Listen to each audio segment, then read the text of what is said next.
Shalom saudara pendengar saudara rohani yang dikasihi Tuhan Yesus Kristus. Selamat datang di renungan rohani malam hari ini. Selamat malam, saya berdoa agar saudara sehat selalu. Semoga Roh Kudus hadir di tengah kita saat ini. Sebelum kita mulai renungan malam ini, marilah kita bersama-sama berdoa. Bapa kami yang di surga, Bapa di dalam nama Tuhan Yesus Kristus, kami sungguh mengucap syukur, ya Tuhan, oleh karena Engkau sangat baik buat kami. Engkau ada bersama kami dan menopang hidup kami di siang hari dan di malam hari. Engkau ada bersama-sama dan menyertai kami. Tuhan, kami memuji dan bersyukur kepadamu pada malam hari ini, kami masih bisa berkumpul di rumah kami yang kecil ini. Tuhan, saat ini kami hendak mendengarkan firman-Mu. Berilah pengetahuan dan bimbinglah hamba-Mu ini agar apa yang Engkau firmankan dapat bekerja sesuai kehendak-Mu. Buat kami jemaat-Mu, bukalah hati dan pikiran kami untuk mendengar dan menerima firman-Mu. Kiranya firman-Mu ini dapat menjadi berkat bagi kami. Berbicaralah Tuhan, kami sudah siap menerima firman-Mu. Di dalam nama Tuhan Yesus Kristus kami berdoa dan mengucap syukur. Amin. Sahabat saudara rohani, pembacaan ayat emas Alkitab renungan kita malam hari ini. Nats pilihan kita adalah, karena semua orang telah berbuat dosa dan telah kehilangan kemuliaan Allah, dan oleh kasih karunia telah dibenarkan dengan cuma-cuma karena penebusan dalam Kristus Yesus. Tertulis dalam kitab Roma 3 ayat 23 dan 24. Bacaan kita pada malam ini terambil dari kitab Roma 3 ayat 21 sampai dengan ayat 30. Tetapi sekarang, tanpa hukum Taurat kebenaran Allah telah dinyatakan, seperti yang disaksikan dalam kitab Taurat dan kitab-kitab para nabi, yaitu kebenaran Allah karena iman dalam Yesus Kristus bagi semua orang yang percaya. Sebab tidak ada perbedaan, karena semua orang telah berbuat dosa dan telah kehilangan kemuliaan Allah, dan oleh kasih karunia telah dibenarkan dengan cuma-cuma karena penebusan dalam Kristus Yesus. Kristus Yesus telah ditentukan Allah menjadi jalan pendamaian karena iman dalam darah-Nya. Hal ini dibuatnya untuk menunjukkan keadilannya, karena Ia telah membiarkan dosa-dosa yang telah terjadi dahulu pada masa kesabarannya. Maksudnya ialah untuk menunjukkan keadilannya pada masa ini, supaya nyata bahwa Ia benar dan juga membenarkan orang yang percaya kepada Yesus. Jika demikian, apakah dasarnya untuk bermegah? Tidak ada. Berdasarkan apa? Berdasarkan perbuatan? Tidak, melainkan berdasarkan iman, karena kami yakin bahwa manusia dibenarkan karena iman, dan bukan karena ia melakukan hukum Taurat. Atau adakah Allah hanya Allah orang Yahudi saja? Bukankah Ia juga adalah Allah bangsa-bangsa lain? Ya, benar, Ia juga adalah Allah bangsa-bangsa lain. Artinya, kalau ada satu Allah yang akan membenarkan baik orang-orang bersunat karena iman, maupun orang-orang tak bersunat juga karena iman.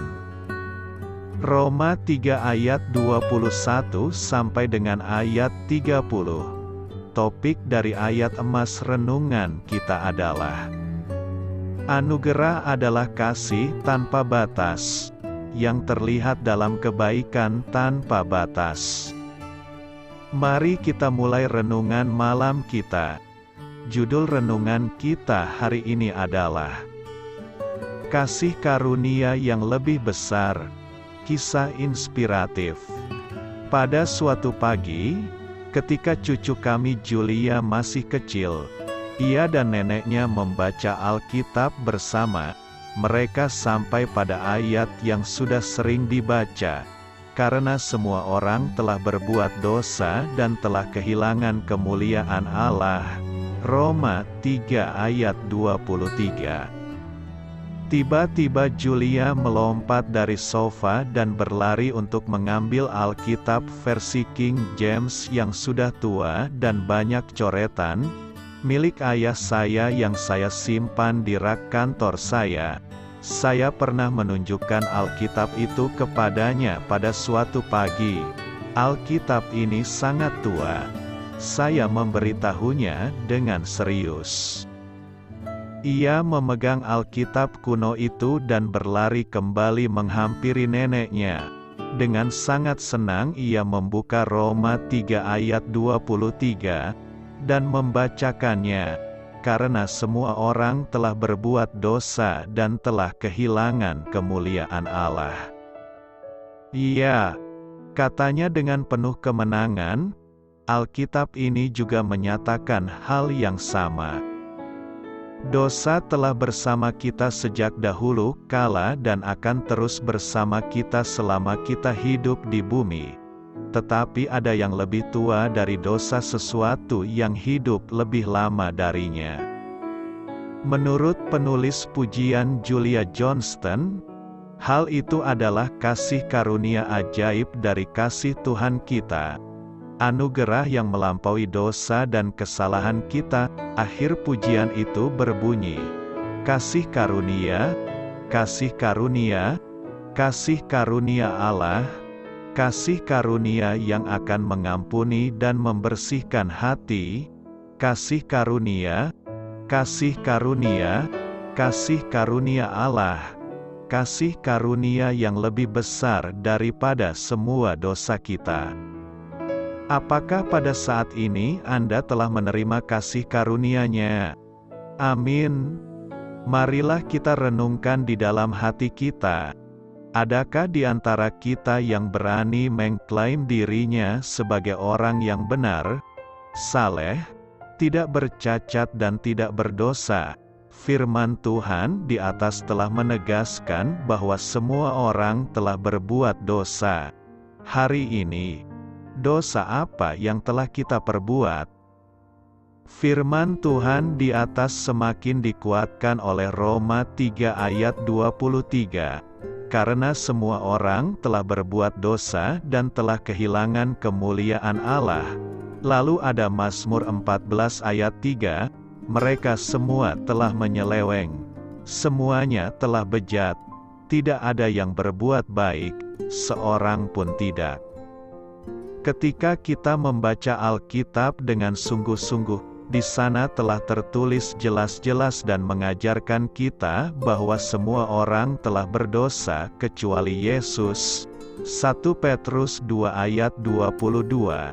Di dalam kitab Roma 3 ayat 23 jelas-jelas menyatakan bahwa semua orang berada dalam dosa.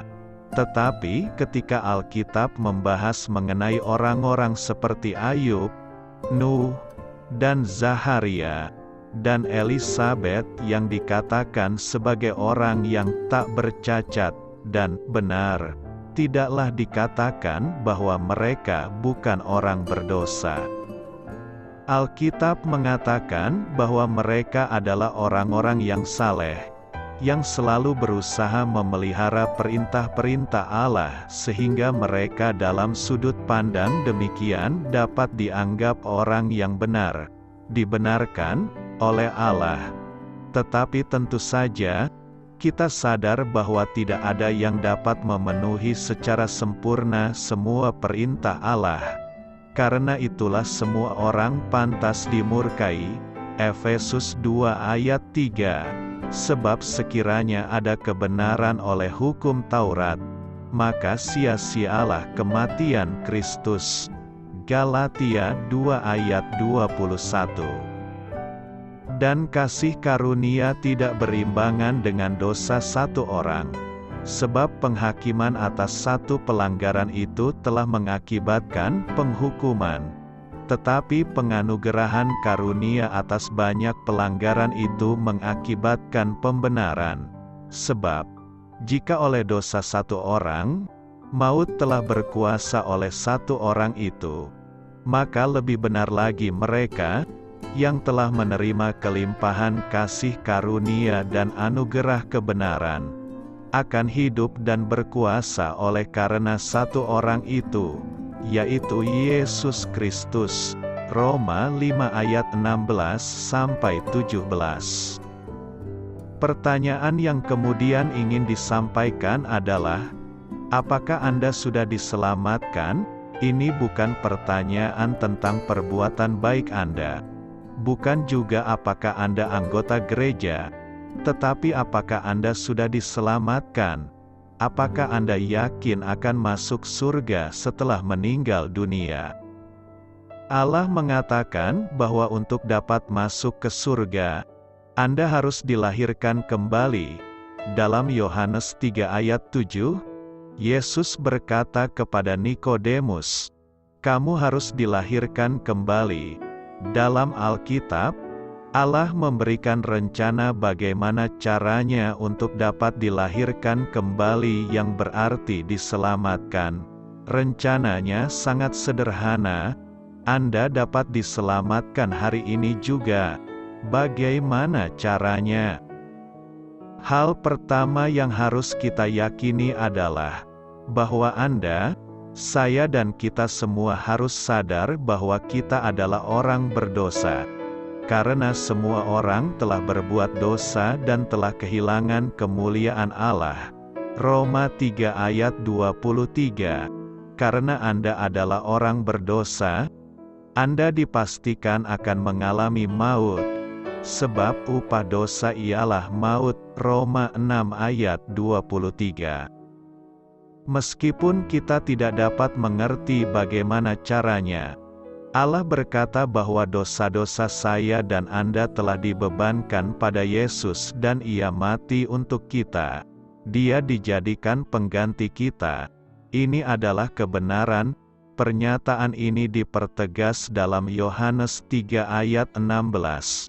Karena begitu besar kasih Allah akan dunia ini, sehingga Ia telah mengaruniakan anaknya yang tunggal, supaya setiap orang yang percaya kepadanya tidak binasa, melainkan beroleh hidup yang kekal. Untuk memperoleh hidup yang kekal, berarti kita harus benar-benar bertobat dan mengikut Tuhan dengan sungguh-sungguh. Pertobatan ini adalah perubahan cara berpikir di mana seseorang mengaku dan setuju bahwa ia orang berdosa di hadapan Allah dan mengaku serta menerima apa yang telah dilakukan Yesus di atas kayu salib untuk kita semua. Percayalah, maka Anda akan diselamatkan, bukan gereja, perkumpulan ataupun perbuatan-perbuatan baik yang menyelamatkan Anda. Ingatlah, hanya Allah yang dapat melakukan karya keselamatan. Secara menyeluruh, rencana keselamatan Allah yang sederhana adalah, Anda orang berdosa. Apabila Anda tidak percaya dalam Yesus yang telah mati menggantikan Anda, pasti Anda akan tinggal untuk selama-lamanya di dalam neraka. Jika Anda percaya kepadanya sebagai juru selamat yang telah disalibkan, dikuburkan serta dibangkitkan, Anda menerima pengampunan atas segala dosa dan karunia keselamatan kekal karena iman. Jangan pernah bersandar pada pengertian Anda sendiri ketika akan melakukan sesuatu. Jangan pula tergantung pada perasaan Anda. Perasaan itu selalu berubah. Berdirilah pada janji-janji Allah. Janji-janji Allah tidak pernah berubah. Setiap orang yang mengakui Aku di depan manusia, Aku juga akan mengakuinya di depan Bapa-Ku yang di sorga. Matius 10 ayat 32. Ketika kita sadar bahwa kita adalah orang berdosa, maka kita akan mudah untuk melakukan perubahan dan bertobat untuk selalu menuruti firman Allah. Karena apa yang sudah dicapai Yesus Kristus bagi kita di kayu salib, Alkitab berkata, Dia yang adalah anak memiliki hidup. Kita bisa menerima anak, Yesus Kristus, sebagai juru selamat kita melalui iman, dengan percaya pada pribadi Kristus dan kematiannya untuk dosa kita. Ini artinya kita semua datang kepada Tuhan dengan cara yang sama. 1. Sebagai orang berdosa yang menyadari keberdosaannya. 2. Menyadari bahwa tidak ada usaha manusia yang bisa menghasilkan keselamatan. Dan 3. Berserah penuh hanya kepada Kristus melalui iman untuk mendapat keselamatan. Amin. Doa saya menyertai saudara sekalian. Saya memberkati Anda agar sewaktu Anda mencarinya dari Dia, Bapa Surgawi Anda akan memberikan bagi Anda roti harian Anda. Dalam nama Yesus Kristus, Tuhan yang berkuasa atas alam semesta dan menuntun kita kepada iman yang menyelamatkan, Tuhan Yesus menyertai senantiasa. Terima kasih sudah berkenan mendengarkan renungan malam saudara rohani. Tuhan memberkati. Amin.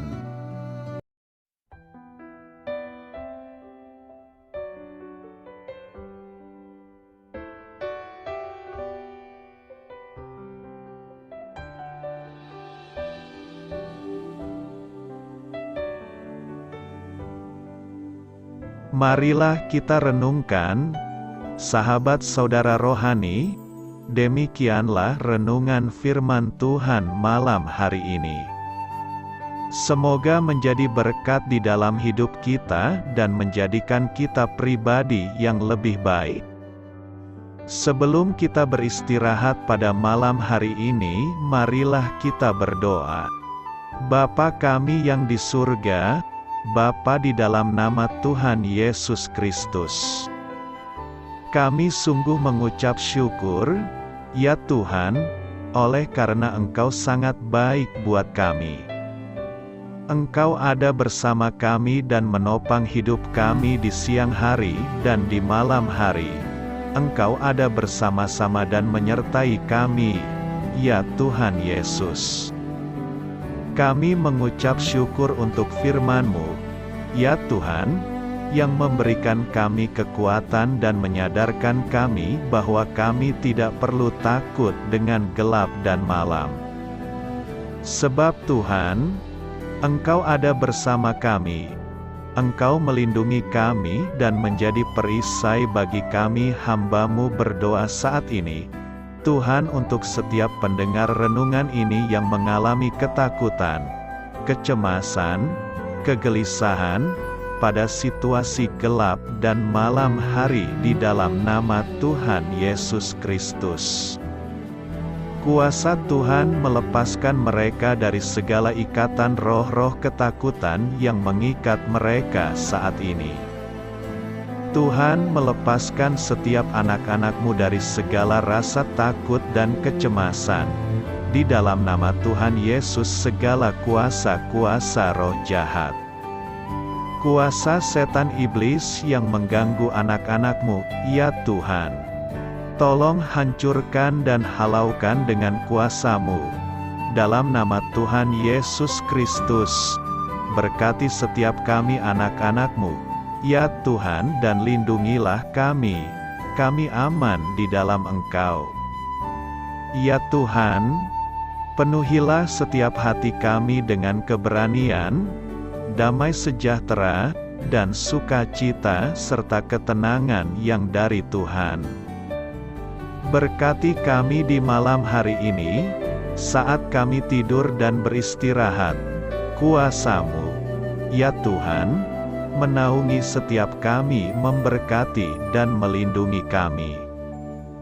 Bangunkanlah kami kembali besok pagi dengan kekuatan yang baru, tubuh yang sehat diberkati Tuhan, dan berkat-berkat yang baru Tuhan sediakan bagi kami. Terima kasih, ya Tuhan, kami sungguh mengucap syukur untuk firman-Mu yang menguatkan kami. Dalam nama Tuhan Yesus Kristus Juru Selamat kami, Bapa kami yang baik, kami mengucap syukur dan berdoa haleluya. Amin. Biarlah firman Tuhan menjadi pengingat untuk kita semua, bahwa tuntunan dari Roh Kudus akan selalu memberi jalan keluar bagi setiap permasalahan hidup kita, dan memberi kedamaian di hati kita. Amin. Sampai jumpa di renungan malam saudara rohani berikutnya.